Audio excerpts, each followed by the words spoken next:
ఇప్పుడే వచ్చాను రాండి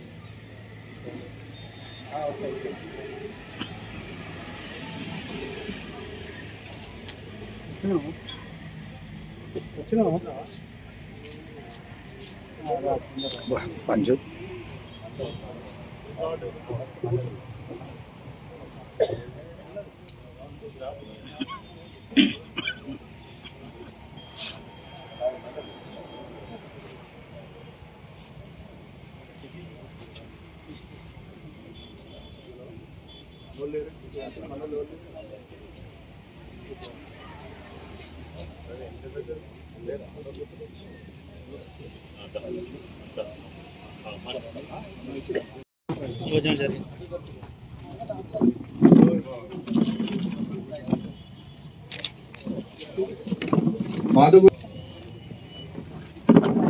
రాలేదు అలపుతారట ఇంకా రాలేదు మార్కెట్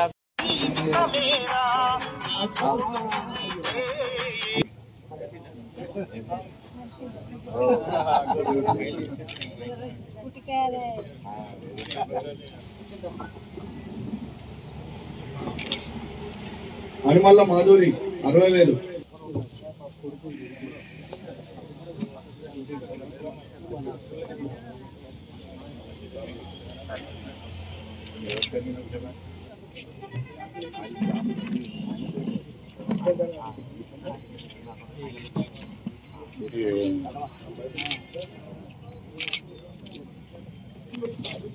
కామని ఎల్లయ్య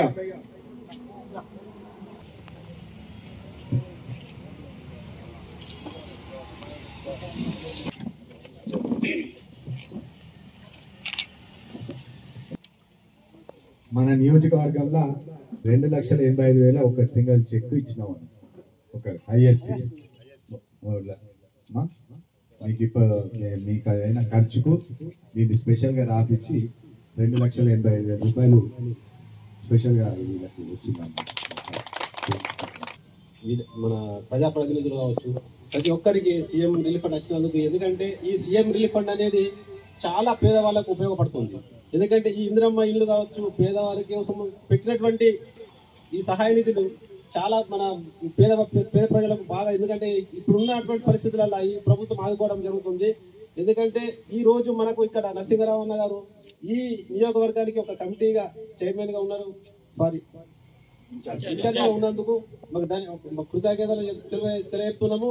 ఎందుకంటే ఇంకా పేదవాళ్ళు ఎంతో మంది ఇటువంటి వాటికి ఈ డెలివరీ కేసులకు మరీ హాస్పిటల్ మీద మరీ శ్రద్ధ చూసి మాకు 18 లక్షలు ఖర్చు అయినాయి ఆల్రెడీ కావాలి పిల్లలకు ఒక హాస్పిటల్లో. మేము దానికోసం తిరిగి నరసింహాలను కలవడం వల్ల మాకు ఈ రోజు ఒక సహాయ నిధి 12 లక్షలు పెట్టుకుంటే ఈ రోజు ఒక చెక్కు ఫెయిల్ అయింది, మరి రాలేదు. ఒకటి ఇంకా 5,70,000 రూపాయలు పెట్టినాము, అది కాలేదు. ఇద్దరు పాపలకు 18 లక్షల రూపాయలు ఆల్రెడీ మేము పేమెంట్ చేసినాము. దానికి 12 లక్షల రూపాయలు ఆల్రెడీ 12 లక్షలకే ఇచ్చిండు. ఆ 12 లక్షల లోపల వచ్చింది 2,85,000 రూపాయలు వచ్చినాయి. ఇంకొక చెక్కు రాలేదు.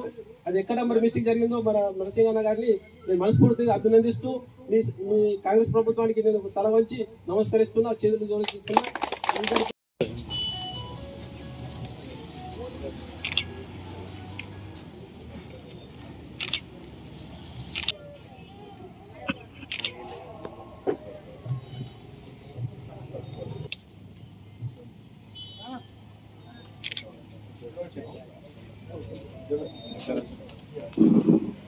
తేలు రాజేశం జోయిన్పల్లి 20,000.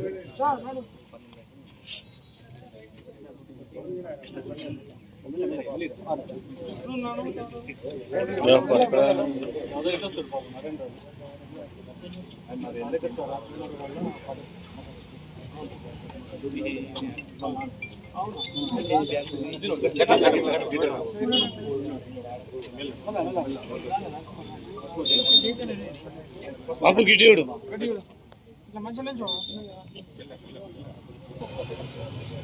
నాగులపేట్ జక్కోల రాజన్న 60,000.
వర్లకుండా గణేష్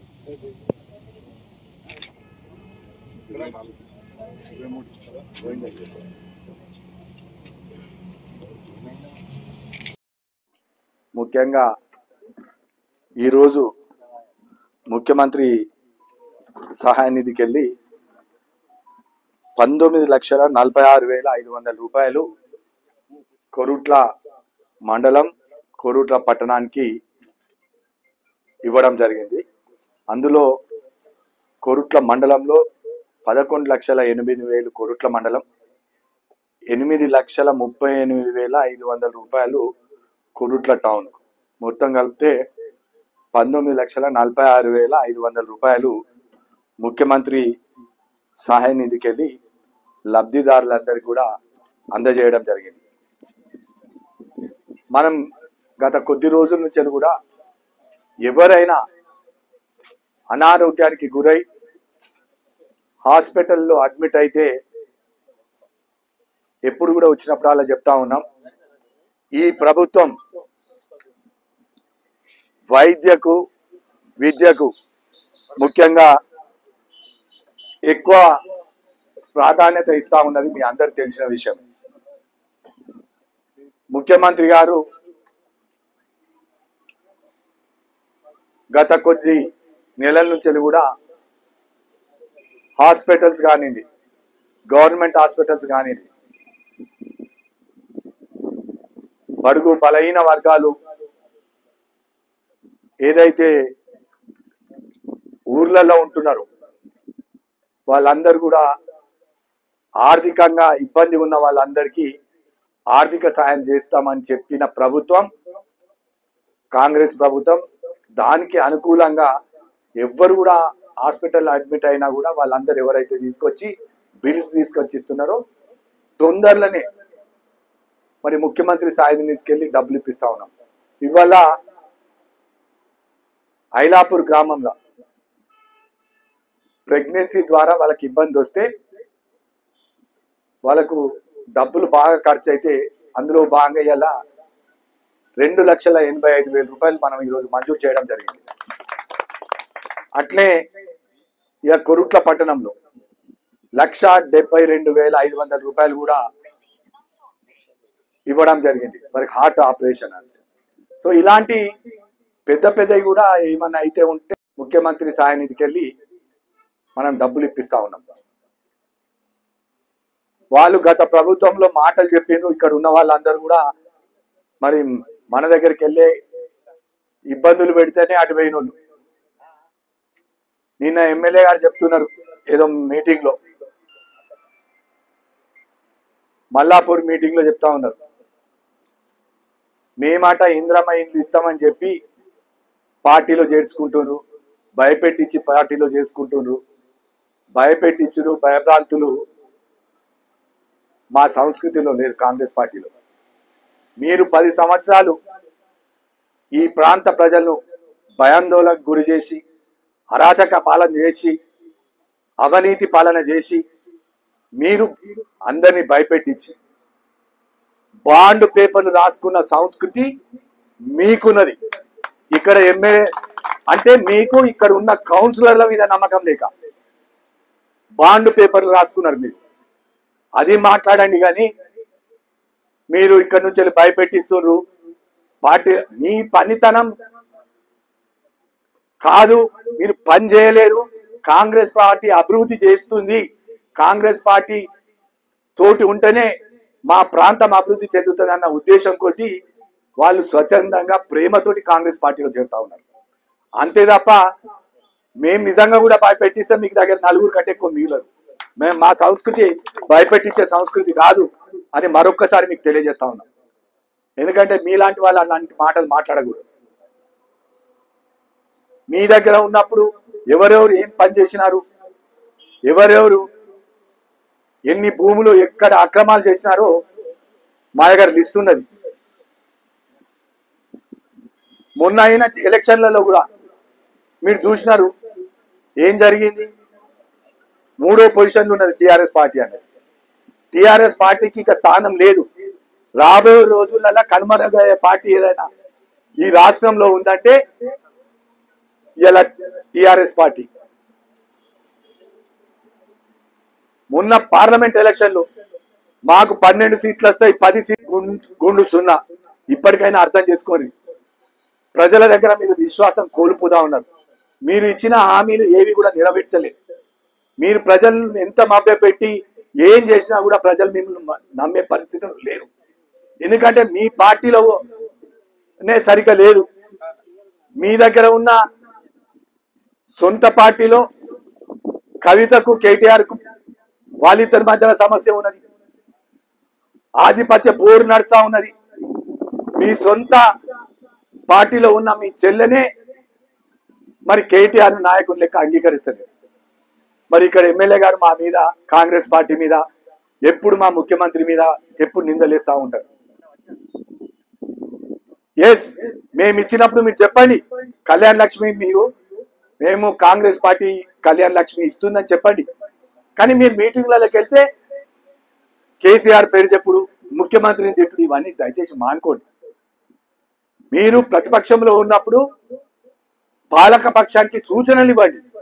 కానీ ఎప్పుడు చూడండి విమర్శలు చేస్తూ ముఖ్యమంత్రి మీద ఇష్టానుసారంగా మాట్లాడు. ఇది సరైన పద్ధతి కాదు. మళ్ళీ మేము మీకు తెలియజేస్తా ఉన్నాం. మీరు ఎన్ని ఇచ్చినారు ముఖ్యమంత్రి సాయం నిధికి వెళ్ళి డబ్బులు, మేము 18 నెలల లోపల ఎన్ని కోట్ల రూపాయలు ఇచ్చినామో మీకు తెలియజేస్తాం. మీరు రండి, ఎక్కడికైనా ఏ వేదిక మీదకైనా రండి.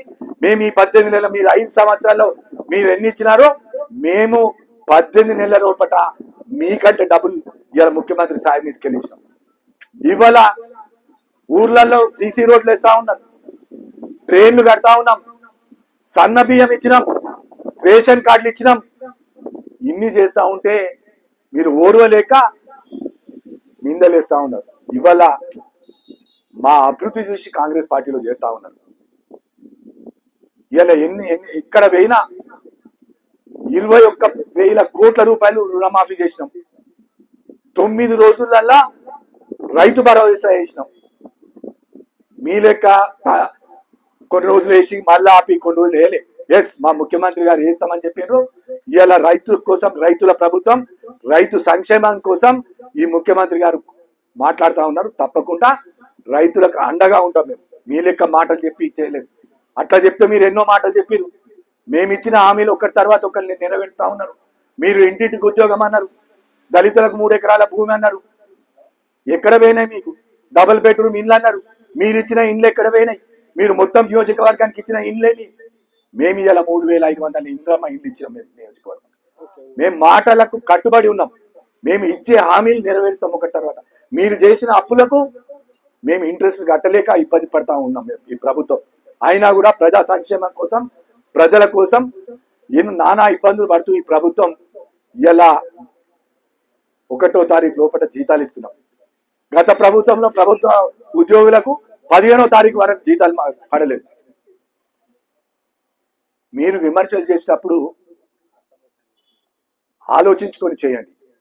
తప్పులు చేసిన కాడ మీరు ఇది తప్పు జరుగుతుందని సూచించండి. కానీ ఏదో ఇలా పార్టీలకు వెళ్ళి ప్రజలు జారిపోతా ఉన్నారు, మాకెవరు లేరు, మేము ఇష్టం ఉన్నట్టు మాట్లాడతాం.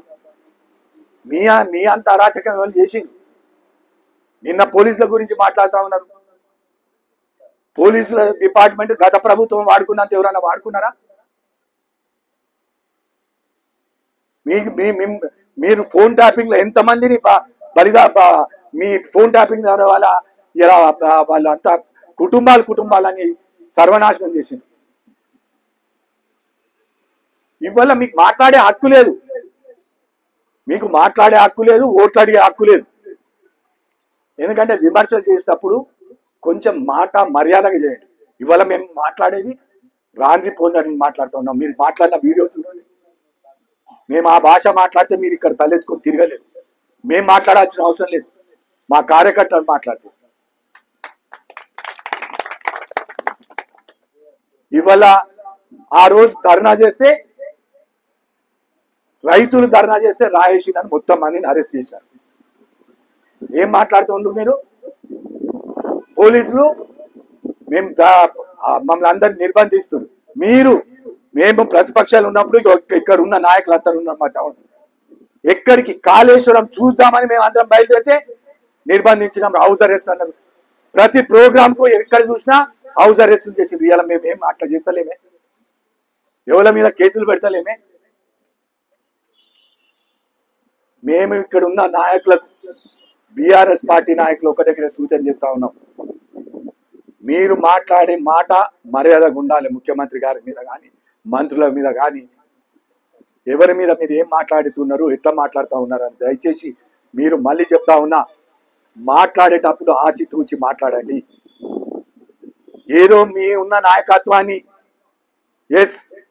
మేము బాగా పనిచేస్తున్నామని ఒప్పించేందుకు మీడియాలో మనం ఇట్లా మాట్లాడితే మనం మీడియాలో వస్తామన్నదాన్ని కాదు, ప్రజల కోసం ఏం చేస్తున్నామని ఆలోచించి మాట్లాడాల్సిందిగా కోరుతూ, మరి ఇలా ఇచ్చిన ముఖ్యమంత్రి సహాయనిధి మరొకసారి మీ అందరికీ 19,46,500 రూపాయలు కేవలం కోరుట్ల మండలంకును కోరుట్ల పట్టణానికి ఇవ్వడం జరిగింది.